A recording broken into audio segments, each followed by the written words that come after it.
Hello guys, Jared here, and today I'll review the new Puss in Boots movie, Puss in Boots: The Last Wish. So yeah, now this is a UK Blu-ray, as you can see by like the age ratings, but it's in the shape of an American Blu-ray, because of how it's thin. Usually like UK Blu-rays are thicker.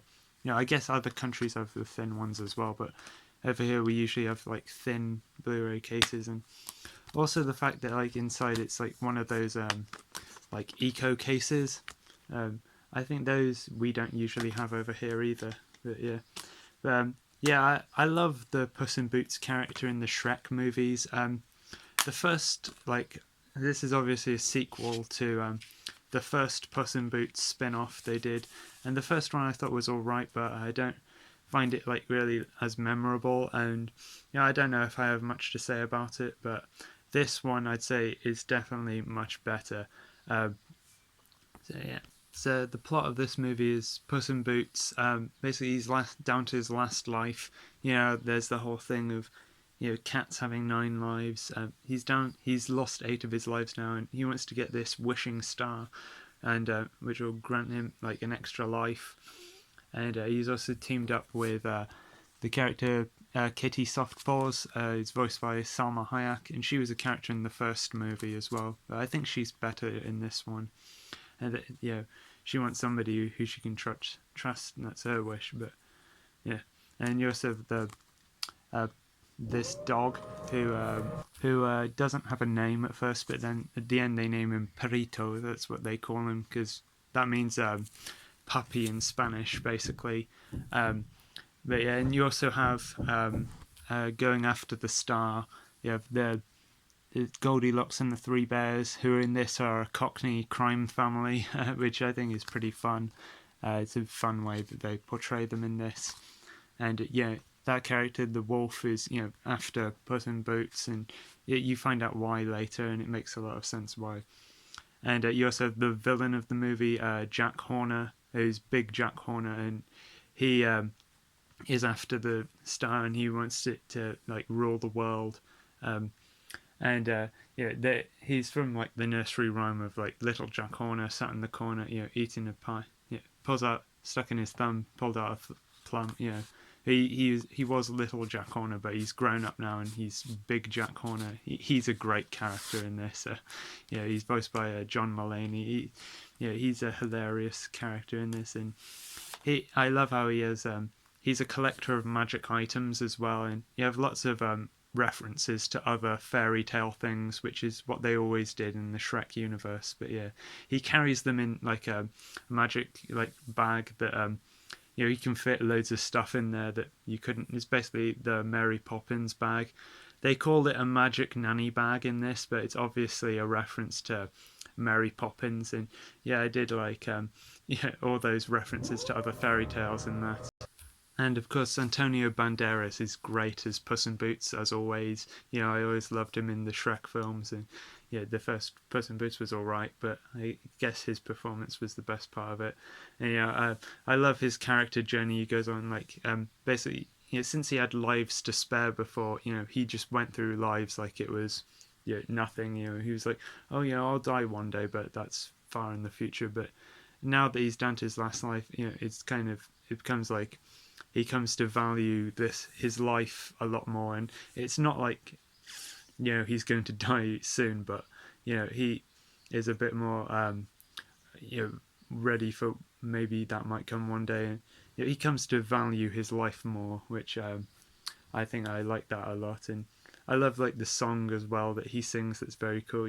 Who is your favorite fearless hero? Yeah, that's a great song. And I love how he also has that song kind of singing it in the first like action scene in the movie, and that was really cool. And the animation is great.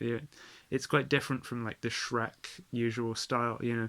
The first Puss in Boots was very much in the same style as the Shrek movies, but this one's quite different, which works since it's a spin-off. It does feel very much part of the Shrek universe with like the fairy tale aspect, but it's also different, which that's what I like about a good spin-off, is when it's a good addition to the franchise, but it can also stand on its own. Yeah, and I think it's a very much a standalone sequel. You don't have to have even seen the first Puss in Boots or any Shrek movies to, really enjoy this. And what's interesting, I said like Goldilocks and the Three Bears are in this, and they're Cockneys, and it's funny they had the Three Bears in the first Shrek, but they were different. They didn't have Cockney accents or anything, but. Also, there was a fan theory with the first movie that Lord Farquaad killed Mama Bear and made her into a rug.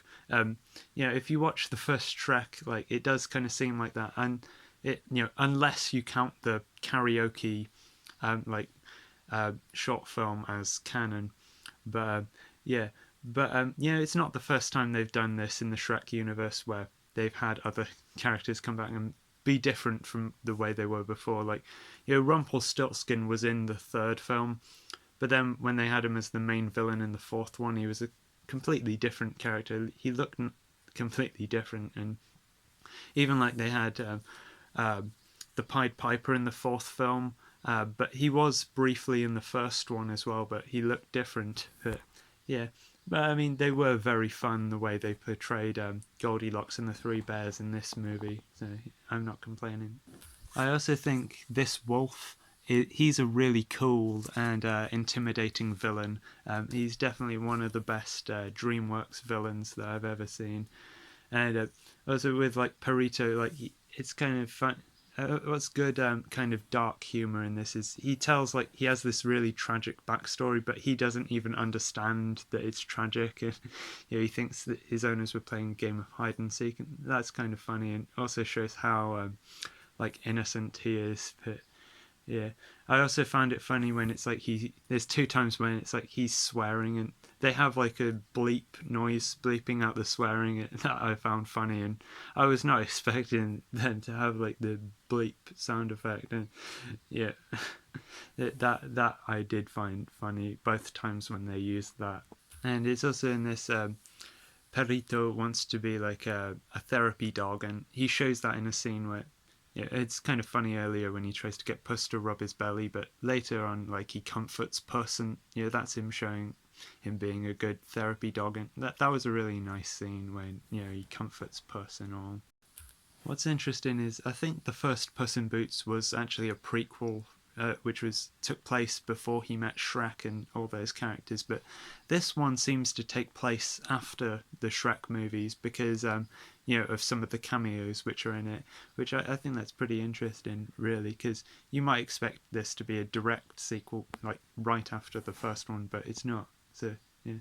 I did also find it funny towards the beginning where like Puss retires because he's down to his last life, and he goes to like this old like cat's home, and all the other cats there just behave like normal cats, and he tries to fit in by acting like a normal cat, which I think is just so funny. And yeah, and in the cat home you get a cameo by a cat who's like, "Ooh, yeah." I think that's something that was in the first Puss in Boots movie. So yeah, and also this is actually the first DreamWorks movie with their new intro, where they show all like a bunch of the other DreamWorks characters, and I think it's a very cool intro. And I do like they have said that apart from the Shrek characters, the other characters in that intro are going to be interchangeable.